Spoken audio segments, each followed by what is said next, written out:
আজি নিখিল বড়ো ছাত্ৰ সন্থাৰ উদ্যোগত গোটেই অসমত সাব ডিভিজন ৱাইজ যি টৰ্চ ৰেলী জোৰ সমদল আমি এইটো আয়োজন কৰিছোঁ আৰু ঠিক তেনেদৰে চেণ্ট্ৰেল কমিটিৰ নিৰ্দেশমৰ্মে আমাৰ আজি বিজনী আঞ্চলিক নিখিল বড়ো ছাত্ৰ সন্থা আৰু নিচিমা আঞ্চলিক নিখিল বড়ো ছাত্ৰ সন্থাৰ উদ্যোগত বিজনী সাব ডিভিজনত আমি জোৰ সমদল ওলোৱাৰ কাৰণে প্ৰচেষ্টা লৈছোঁ। কাৰণ আমাৰ 2020 চনৰ 27 জানুৱাৰী যিটো আমাৰ শান্তি চুক্তি হৈছিলে BTR একৰ্ড, সেই BTR একৰ্ডৰ দফা আজিলৈকে ৰূপায়ণ হোৱা নাই।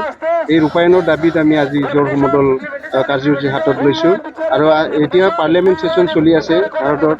পাৰ্লিয়ামেণ্ট ছেছনতে আমাৰ BTR একৰ্ডৰ যিখিনি দফা কাৰ্যকৰী কৰিব লাগে, ইমপ্লিমেণ্টেশ্যন কৰিব লাগে, এইটো পাছ কৰিব লাগে আৰু 280 আৰ্টিকেলৰ 125 এমেণ্ডমেণ্ট এই সংশোধনী যি বিল এইটো আনিব লাগে পাৰ্লিয়ামেণ্ট ছেছনত, এইটো আমি দাবী জনাইছোঁ।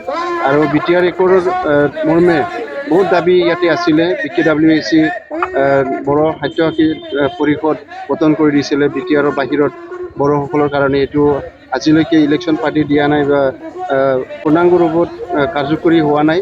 ইয়াৰ কাৰণে আমি আজিৰ ৰেলীৰ দ্বাৰাই BTR একৰ্ডৰ যিখিনি দফাসমূহ আছে কাৰ্যকৰী কৰাৰ কাৰণে আমি জোৰ সমদল উলিয়াইছোঁ আৰু গোটেই অসমত মহকুমা পৰ্যায়ত আজি জোৰ সমদল হৈ আছে।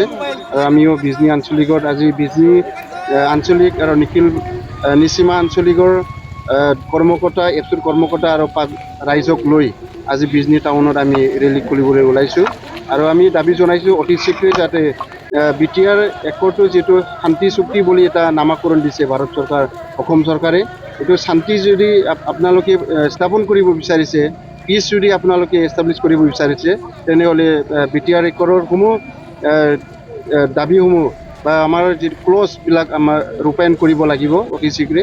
আৰু যিটো কনষ্টিটিউশ্যন এমেণ্ডমেণ্ট এইটো পাৰ্লিয়ামেণ্ট ছেছনতে আনিব লাগে, হ'লে আমাৰ নিখিল বড়ো ছাত্ৰ সন্থাৰ নিৰ্দেশ মৰ্মে আমি বহুতো কাৰ্যসূচী আমি আন্দোলনৰ কাৰ্যসূচী হাতত ল'ম।